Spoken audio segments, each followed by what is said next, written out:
and we built a special initiative that is called Roma for Democracy. Roma for Democracy aims to empower the voters, the Roma voters collectively, to make their voices heard by working together as a voting bloc.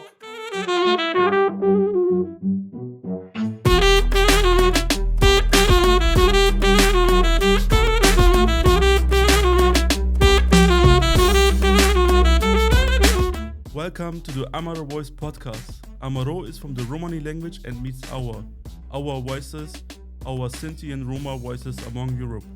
My name is Sejnur. I'm a journalist and Roma activist from Germany, and today I will introduce you our next guest, Zeljko Jovanovic. He is the president of the Roma Foundation in Europe. Zeljko, thank you for being our guest, and of course you can introduce yourself. Thank you. I am very grateful for your invitation to your podcast. And as you said, I'm president of the newly established foundation that we call the Roma Foundation for Europe. And that's a foundation that basically builds on the legacy of 30 years of work and support to Roma by open site foundations. As the president of the Roma Foundation for Europe, could you share some of the key initiatives or projects from the foundation with us? Are they supporting Roma communities across Europe? So the foundation is built basically on one key idea. We are trying to build our strategy, our work on the best and brightest in our communities, on our strength, on our beauty, on our collective capacity, on our talent, and we're trying to bring all this into one collective force. There are three major lines of strategy and lines of work. So first and foremost, we want to continue what many started before me in open site foundations, which is the work on Roma political participation. And that's a long-standing work. There is a lot that has been done in the past, but we want to expand that, and we built a special initiative that is called Roma for Democracy. Roma for Democracy aims to empower the voters, the Roma voters collectively, to make their voices heard by working together as a voting bloc. We try to present to them what are the different options in front of them, what are the different politicians that are trying to get their votes, and to help them resolve any kind of challenges in terms of getting out and voting on the election day. So that's something we want to continue. And besides that, we're trying to train and build new cadre for political participation.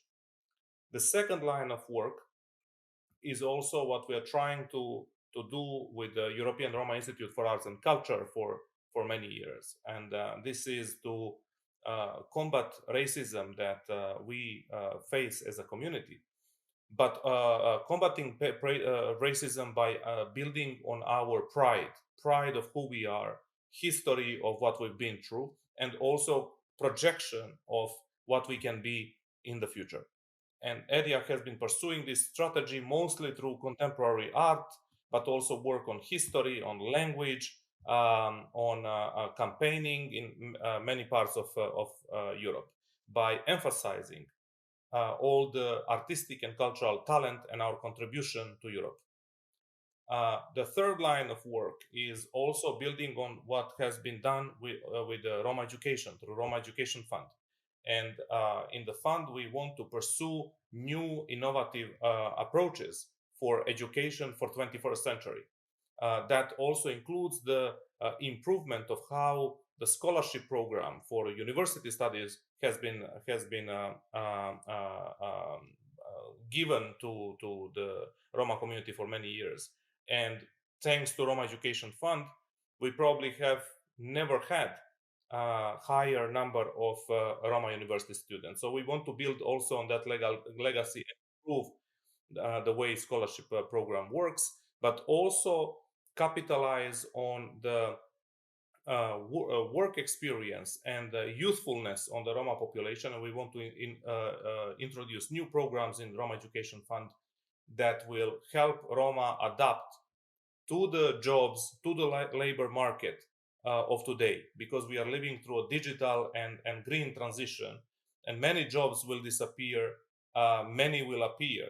But the question is whether we will be prepared for that labor market, and we want to work on that as well through the Roma Education Fund. And finally, we have built again a unique initiative, which is called Roma Economic Development Initiative, READY.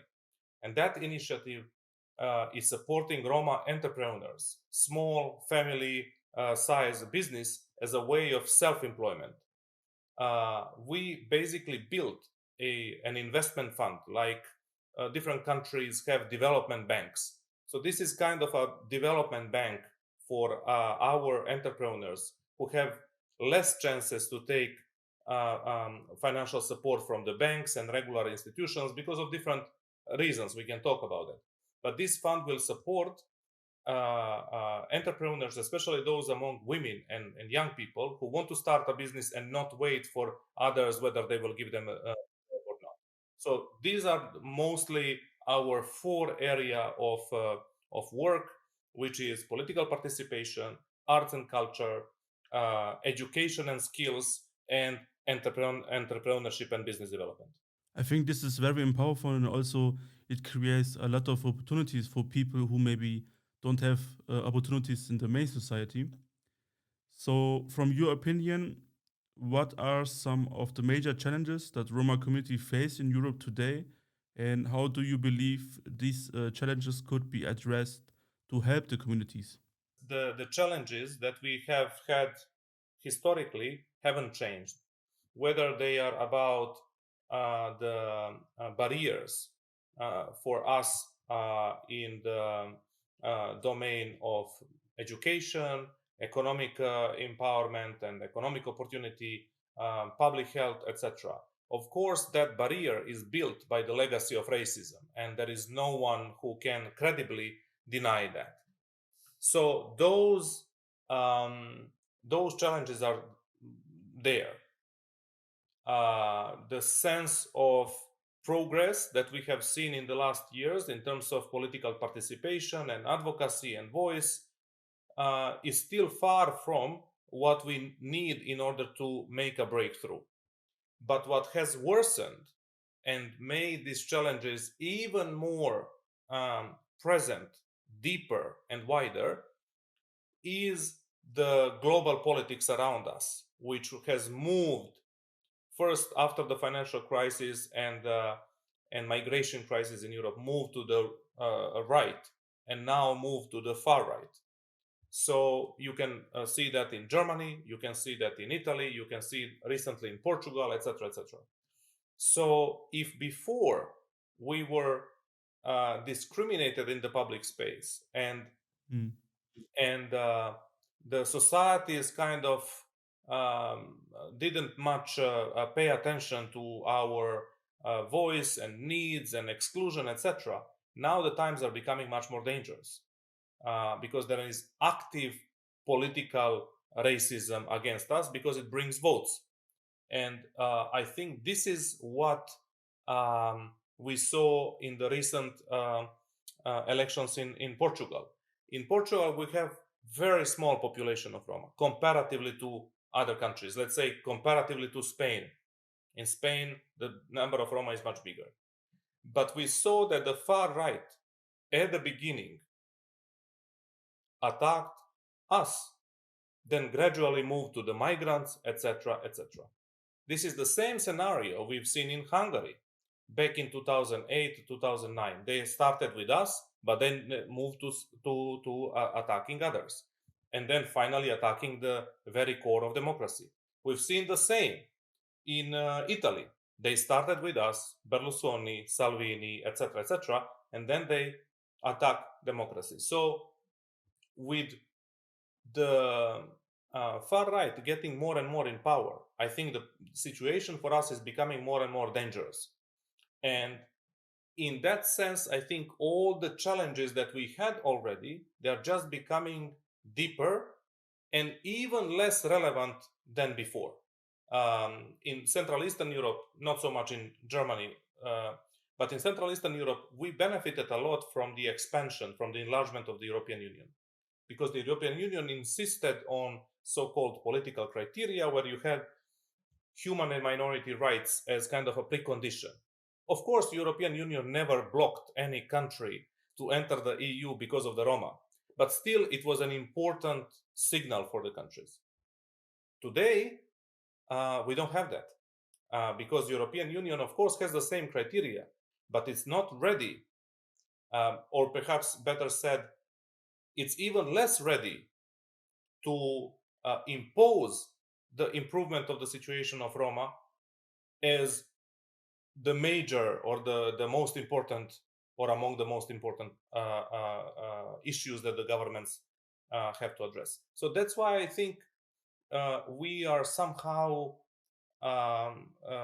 getting a new sense of reality in which nobody really pays attention, and if there is attention, it is usually negative. So that's, I think, what changed. Now, the second question that you put, or second part of your question was, what can we do about it? I think the first thing that we have to do is to recognize the new reality, because I've seen among many of my fellow advocates, fellow activists, there is certain nostalgia that we still believe we are in the 90s or early 2000s, where there was kind of a liberal consensus on the importance, utmost importance of human rights and minority rights.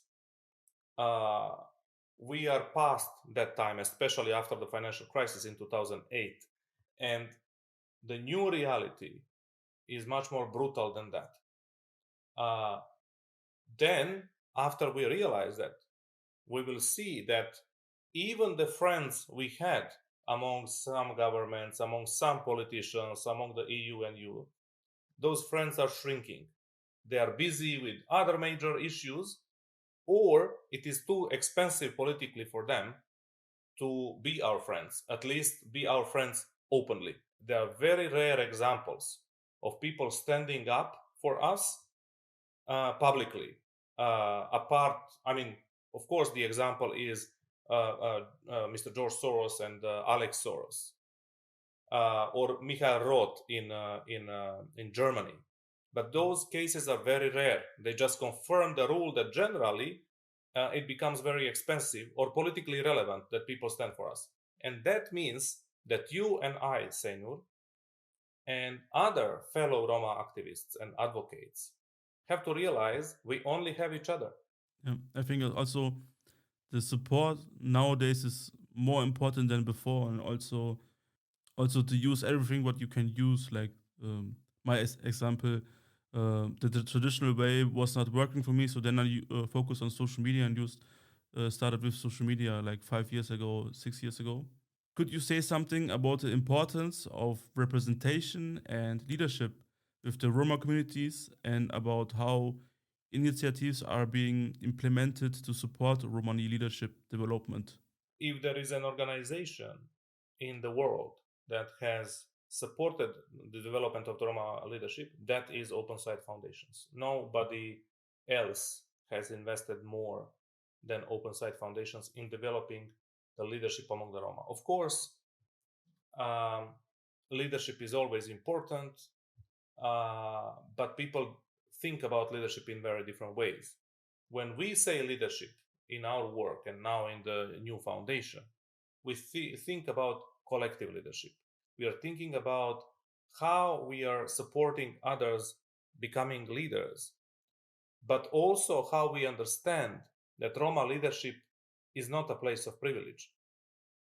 The Roma leadership is a place of responsibility, which means that if we are to lead, we have responsibility that if initiatives, organizations that we lead, if they fail, it's up to us. If they succeed, it's up to us. So leadership comes with responsibility, and this is why I think many people confuse leadership with a position of power. That, in my view, is a wrong incentive to take leadership in any environment, whether it's business, whether it's media, whether it's civil society, and so on. And we insist very much on collective leadership, collective capacity. It doesn't mean there is no hierarchy, everybody is equal, and so on. I don't believe in that. But when we say leadership, it's about how we move collectively, because charismatic leadership is very attractive, but dependence on a messianic figure, on one person that will save everyone, is first of all unrealistic, and second of all dangerous. We have seen so many times bright stars of the Roma movement that didn't shine for too long unless there is a strong institution behind and in front. And that's what we are trying to do, to kind of build leadership that is collective, that can become an institution, rather than investing only in bright individuals who are charismatic and attract attention, but no one around them actually grows and is ready to take up higher responsibility than before. So, in this podcast, we have a category called Learning Romani Language, where we want to share different words with our guests, but also with my co moderation, Stefania Boschnak, words in our different Romani language. So, we will start with learning Romani language.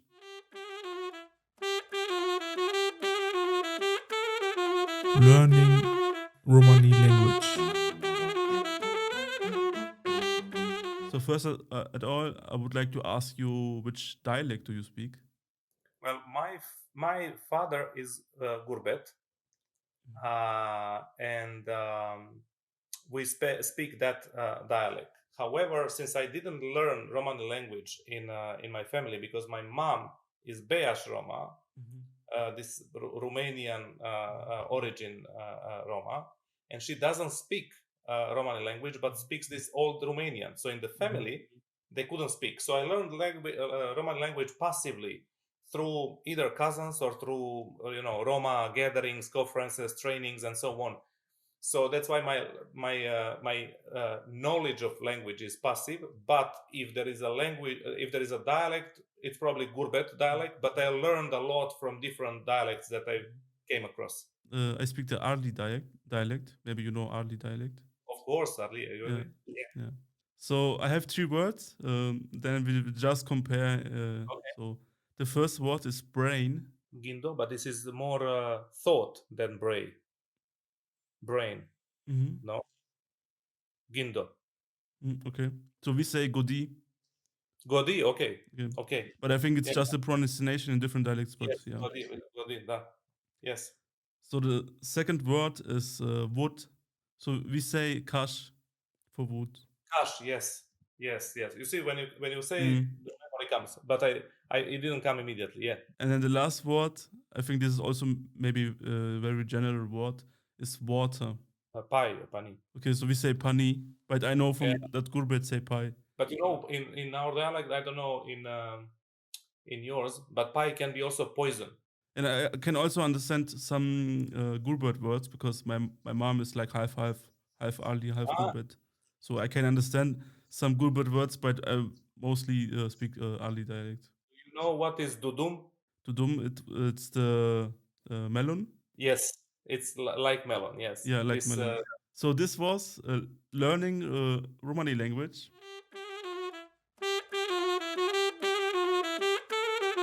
Learning Romani language.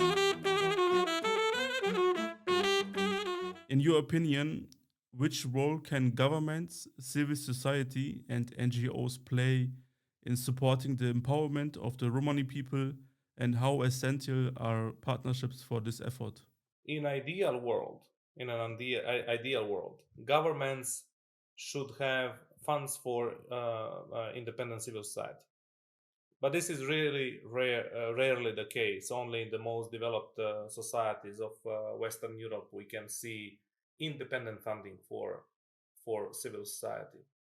Therefore, I don't believe governments can do anything else but just establish space or opportunity for political participation in different areas of policymaking. And here I don't mean only Roma policymaking. We need to get into economic policy, investment policy, health policy, education policy, not only in the Roma-related policies.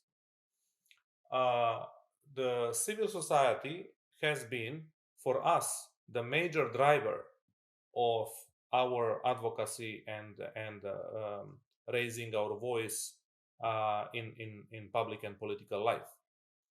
We do have political parties across Europe and political representatives, but they are still severely underdeveloped, especially in the sense of leadership that I explained earlier. They're mostly one dominant person leads the whole organization, and everybody else behaves like a cabinet to support that one person. It's not a true organization. And many NGOs, civil society organizations, function that way. I'm not denying that. But what I'm saying is that there is still bigger development, even in the number of Roma activists and organizations in the civil society sector. Now, what can be done more? A lot can be done. But the problem is how much resources we have for that kind of action. Because the funds that are available for civil society are smaller and smaller. And there are many reasons for that. One reason is, of course, the allocation of the public funds more for arms and for economics, and before that for COVID and dealing with the inflation post-COVID, than for the civil society. Ukraine, of course, takes up a lot of funds, including the situation with refugees, and you in Germany sense that already. So civil society can do more, should do more, but if there are really funds for it, I'm not convinced as much as before. So basically, the role of the civil society, I think, is still important, but the opportunities and political attention to civil society in general, especially Roma civil society, are smaller and smaller. This is why I think we need to rethink how we engage collectively in real politics and move from civil society into electoral politics, because this is where the agenda is being decided. This is where you can push for differently, because there is always, even in good times, there is always a limit to which civil society can reach but cannot overcome. So that's why I think the civil society for us is a good practice ground, like a training center for moving to real politics and public influence.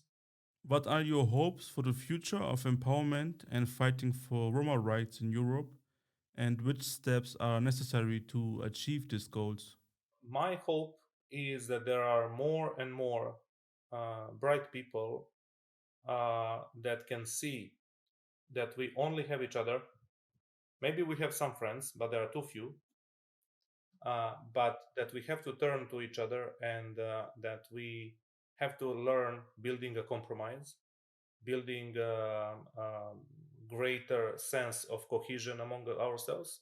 People usually confuse the sense of unity with uniformity. I'm not saying everybody should think the same, do the same, and so on. But we confuse always the diversity with division. And we are, the champions of diversity when it comes to working apart, working separated. You have diversity among different Roma tribes. You have diversity between who is in civil society, who is in politics. You have diversity of Roma dialects. You have a diversity of religions that we belong, languages that we speak, countries where we live. all different kinds of divisions, even in the same city, whether we belong to one part of the city or another part of the city. The time is challenging us whether we are able to become a bigger collective and in some way a political community, rather than being in a kind of a state in which we have been until now, that everybody is apart, nobody works with anybody, nobody, we have a sense of cohabitation. Okay, you do your thing, I do my thing. And maybe we share territory, we share funds, we share areas of work, but we don't really build a compromise on doing something new together than something that we already do. So I hope that there are more and more people among ourselves that will realize we are the only hope we have if we are able to work together. Otherwise, I don't see who is actually going to help us, or where is the Messiah that we are waiting for to save us. I don't see that coming. So if I have hope, I have hope that I've seen people who want to belong to something bigger than themselves. And our role as a foundation is to try to bring such people together into a greater collective core. I think it's also very good that we are maybe all different, because like in general democracies you have also different kind of parties, different people, so it's good that we are different. But and there's, like you said, I think also, um, even if we have different kind of work in our topics, or like some are maybe politicians, I do media, other do people other stuff, at the end we have the same goal, and our same goal is kind of to help our Roma communities and to do something better for future. Sejnur, just think about this. When you say it's good that we are different, it's not that it's good. That is how things are. Every person is different in some way. Even one person being 15 years old and 35 years old is not the same person. So you have differences even in our mood, how we wake up in the morning, if we slept well, and how we feel good in the afternoon if we met a good friend. So these differences, I think we should acknowledge them and celebrate them. But we don't need also to fetishize them. We don't need to think about difference is the purpose. In my view, the quality of human beings, or if you want, the quality of those who think for public purpose and who think politically, is to bring the differences together into something new that is different than when we are apart. So you can do your podcast, I can do the work I do, but when we come together we need to do something that we cannot do individually. This is what I mean. It doesn't kind of erase the difference, but it builds from two differences something new that cannot exist when you and I work apart. Which message would you like to convey to our listeners regarding the importance of empowering Roma communities? Which collective efforts are needed to achieve meaningful change? The sound of the word empowerment often means that there is somebody empowering somebody else. This is rarely the case. Power is not given, rarely given. So power has to be taken or created. So what my message usually is let us not wait for somebody to empower us, to help us. We have to move first. And when others see we are growing in our own power, they will be more interested to work with us. Like this, when we are going around and asking people for opportunities for empowerment, nobody wants to give you this, especially in the dangerous times we live today.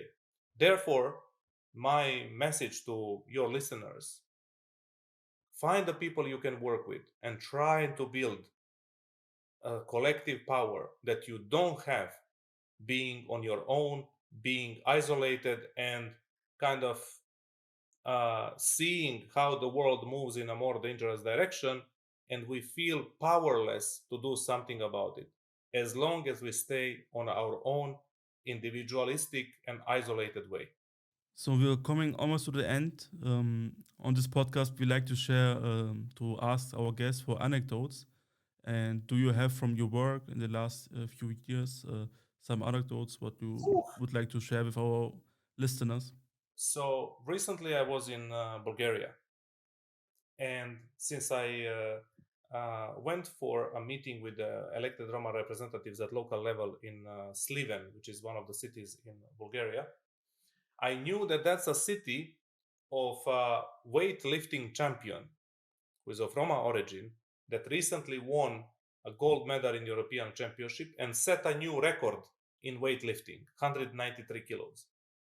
So his name is Božidar. So I met Božidar because I tried to reach out through our friends and brothers and sisters in Bulgaria, and he came to the meeting.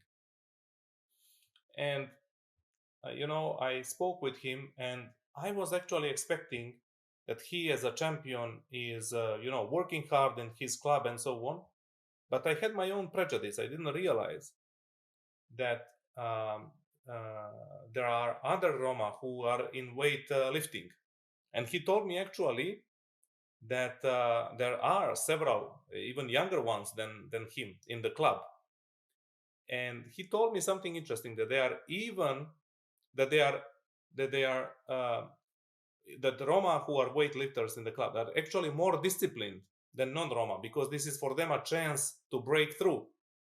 And he surprised me that he is not only a weightlifting champion, but he is also a mentor of others in the club, and he's helping young Roma to progress.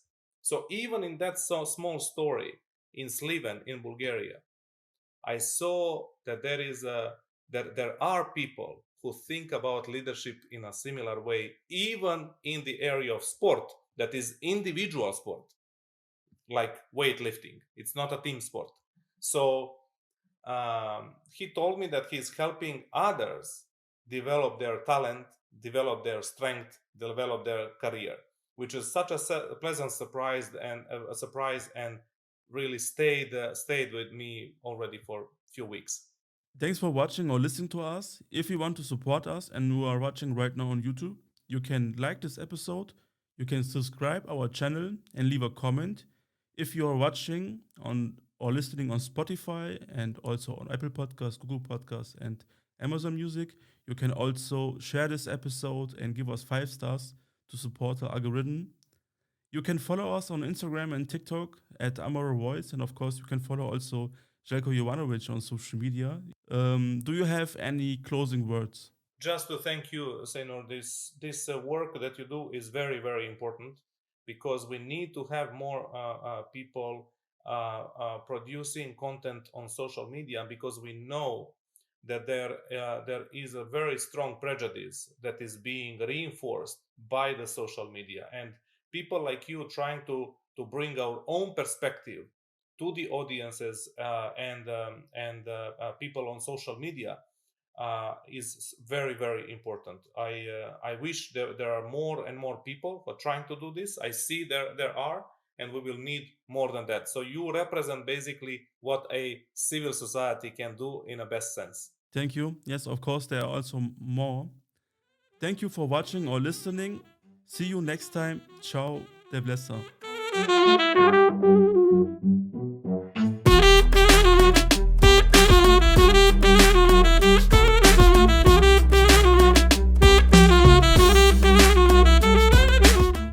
This podcast is funded by the Stiftung Erinnerung, Verantwortung und Zukunft e.V.Z.